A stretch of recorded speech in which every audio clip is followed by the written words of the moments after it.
little bit about it in the Write About Dragons lectures at BYU. I just had the idea. I realized that a lot of my favorite stories were kind of like these boy with a dragon egg stories, right? One of my favorite stories of all time is Dragon's Blood by Jane Yolen. Just an absolutely amazing book and things like that. And I thought, well, that's the kind of story I like, but it's been done to death. But then I thought, hey, I can do a different version of that. So this story, the basic premise is, it's How to Train Your Dragon, but instead it's a girl who finds a spaceship and goes to Top Gun school. So it's like a mashup between like Top Gun and Ender's Game and How to Train Your Dragon with an old broken down spaceship with a really weird personality.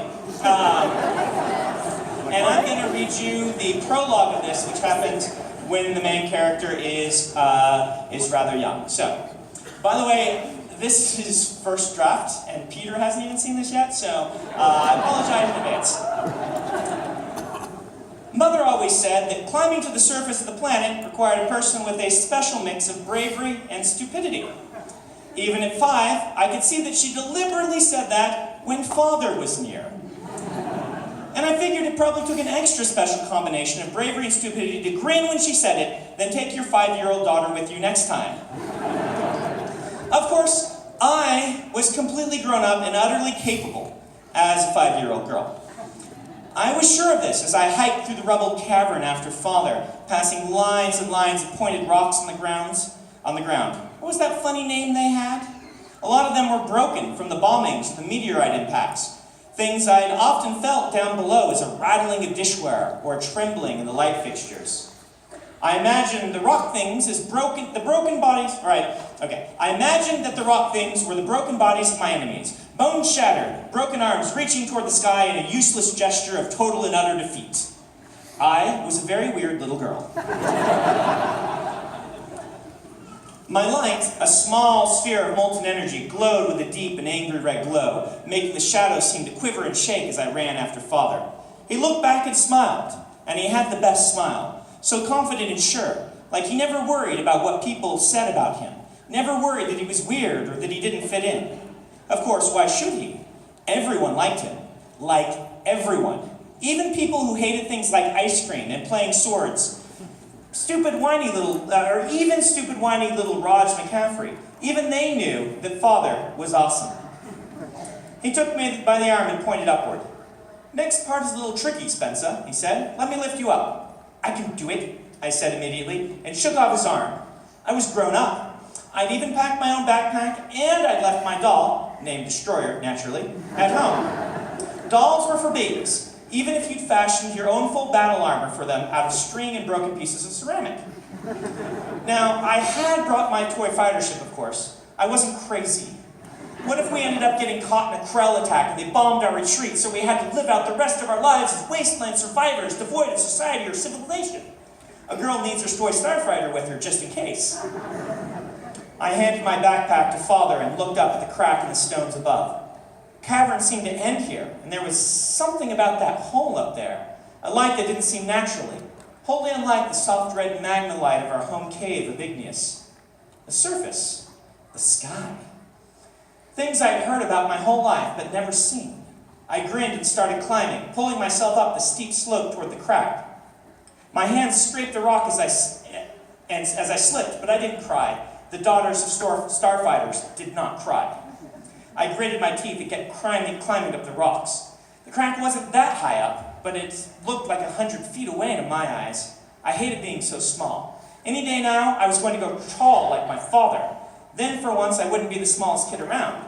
I'd be so tall, I'd laugh at them from so up high, and they'd be forced to admit how great I was. I growled softly as I reached the top of the rock and scrambled up. I was climbing something that was half rubble, half rock wall, and the next knob I needed to get was just out of reach. I eyed it, then I jumped, determined, like a good, defiant girl. I had the heart of a star dragon, and the body of a 5-year-old, so I missed by a good 2 feet. A strong hand seized me from behind before I could fall too far.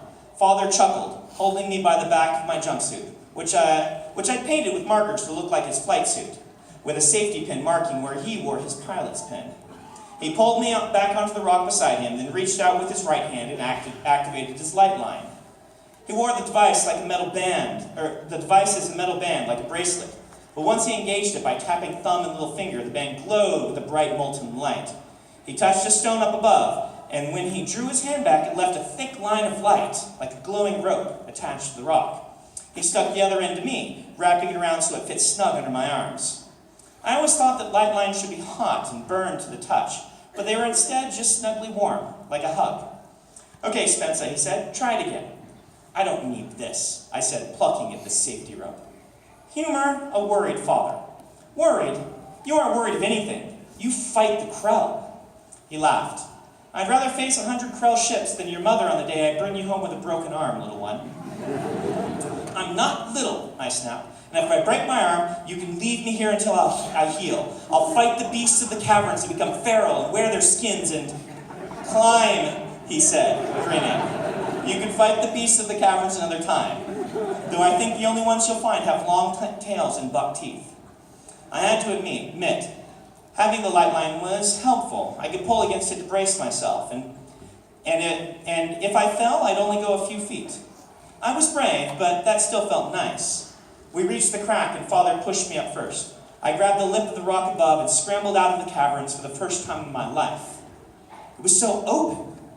I gaped, just standing there, looking up at nothing. Just upness. No ceiling, no walls. I'd imagined it as a really, really big cavern, but I was wrong. Wow. My father heaved himself up after me, then dusted the dirt from his flight suit, his silvery pilot's pin twinkling, reflecting light from where he wore it on his breast. He always had to be ready to scramble to fight in case the Krell attacked. I glanced at him, then back up at the sky, and grinned widely. "Not frightened?" he asked. I glared at him. "Sorry," he said. "Wrong word. It's just a lot of people find the sky intimidating, Spencer. The first time they see it, they think it's wrong."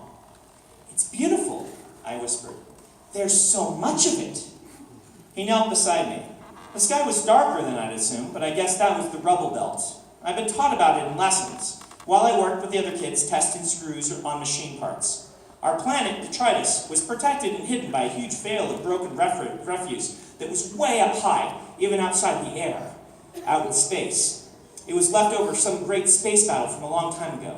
I could see it, I thought, up there, a black haze, like a really thick asteroid belt. Pieces frequently fell down and smashed to the ground, which was part of why it was so dangerous up here. The Krell were the other one, of course. They came down through the debris sometimes, alien starfighters that would bomb the surface and search for humans. Father's job, with the others of his flight, was to be ready in case they found us. He had to fight them off, destroy them, keep them from reporting back to the rest of the enemy. There were so many, they could completely wipe us out if they knew for certain we were here. Only by hiding and destroying the enemy squadrons that got close could we keep surviving. Everyone whispered that we were in trouble, that the enemy flights were coming more often, perhaps because of the suspicious disappearance of their scouting ships. I wasn't worried, though, because Father would fight them all off. I just hoped there would still be some left to fight when I got my own ship.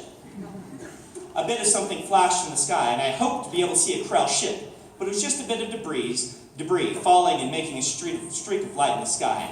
It fell down, but didn't come near us, which was disappointing. Still, I squinted, trying to pick out where it hit. I'd been so busy gaping at the sky, I hadn't really looked at the ground around me. It was full of craters and broken chunks of rock. I kicked at the dusty ground, which was dry and puffed beneath my foot. The place was mostly just blue-gray, gravel and dust, shone on by some filtered light from behind the rubble belt.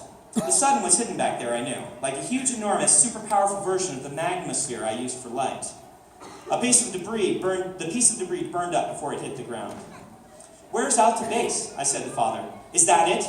I pointed towards some suspicious rocks. "It's that. I want to go see the starfighters." Father leaned down and turned me about 90 degrees, then pointed. "It's over there." "Where? I can't see it." "That's the point, Spencer." He looked upward. "No children are allowed in the hangar. You know that. I'll take you when you're old enough." "I'm going to have my own ship," I said. "I'm going to fly it just like you. Then nobody will be able to make fun of me because I'll be famous." "Is that why you want to be a pilot?" "They can't say you're too small when you're a pilot," I said. Nobody will think I'm weird, and I won't get into trouble for fighting because my job will be fighting. They won't call me names, and everyone will love me. That made Father hug me for some stupid reason, even though I was just saying stuff that was true. But I hugged him back, because parents like things like that. Besides, it did feel good to have someone to hold. Maybe I shouldn't have left the destroyer behind. Father's breath caught, and I thought he might be crying or something, but it wasn't that. "Spencer," he said, turning to me, "look." He pointed toward the sky, and again I was struck by it. So big. Father was pointing at something specific. I squinted, noting that a section of the dark debris field was lighter. No, it was missing. A hole in the sky? In that moment, I looked out into infinity. I found myself trembling, like a billion meteors had hit nearby. "What are those lights?" I whispered. "Stars," he said. "We used to live out there, to fly up there, near the debris. Beyond it even. But I've almost never seen through it. There are too many layers and it's too thick. Once in a while, you get a glimpse, though." There was an awe in his voice as he said it, a tone I didn't think I'd ever heard from him before. "Is that why you fly?" I asked. Father didn't seem to care about the praise everyone gave him. Strangely, he always seemed embarrassed of it, and talked about just wanting to get back into his ship. Wasn't that why everyone... Wasn't the fame the point of becoming a pilot? Stupid Raj McCaffrey said it was. Father pointed again, drawing my attention back to the hole in the sky. "Drink it in," he whispered. "See it, our real home. That's where we belong, not in those caverns. The kids who make fun of you, they're trapped on this rock. Their heads are the heads of rock, and their hearts are set upon rock. Be different. Set your sights on something higher, something more grand." The debris shifted and the hole shrank until all I could see was a single star, brighter than the others. "Claim the stars, Spencer," he said. The debris finally covered up the hole, closing off our view of space. Near to the hole, another piece of debris fell, burning brightly in the sky. Then another fell, then dozens. Father gasped and was reaching for his personal radio, a super advanced piece of technology that was given only to pilots. He lifted the blocky device to his mouth, but sound started coming out of it before he could talk. "Large Krell breach sighted," the voice came through the radio. "Emergency. An extremely large group of fighters breached the debris field. All fighters report in."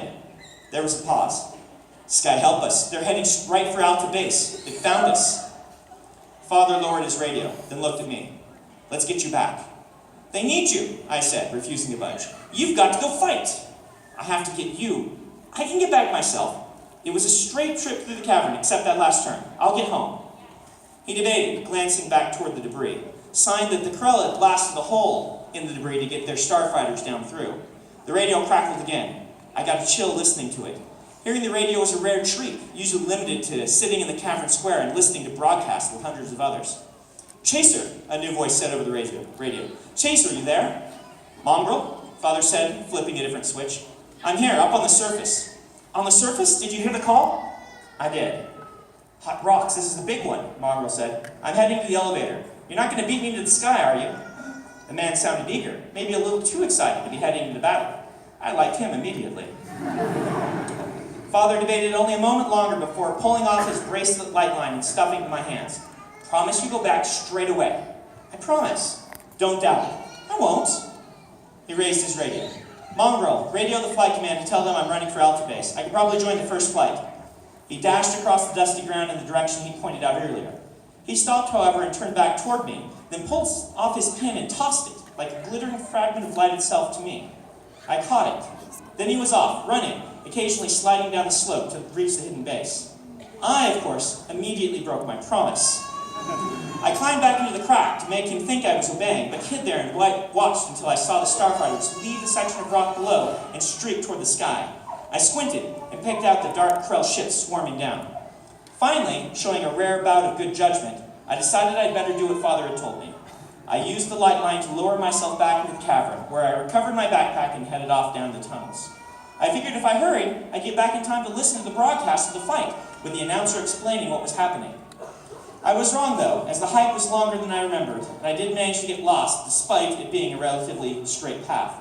So I was wandering down there, imagining the glory of some awesome battle happening above, when my father famously broke ranks and fled from the enemy. His own flight of ships shot him down in retribution.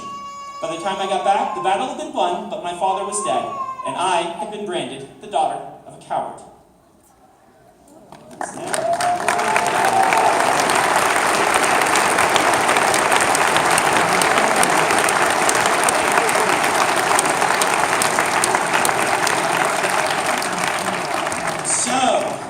If you guys recorded that with the reading, just post a warning on the recording that if you're planning to come to one of my readings, the signings in the future, you may not want to watch the reading so that they can experience it in person. But I don't mind if you post these things online. That is it. The time has come. Don't get up yet. Tammy's going to tell you how to go about getting your book. I'm going to head to the signing area. I look forward to seeing you guys. Thank you so much. Enjoy Oathbringer.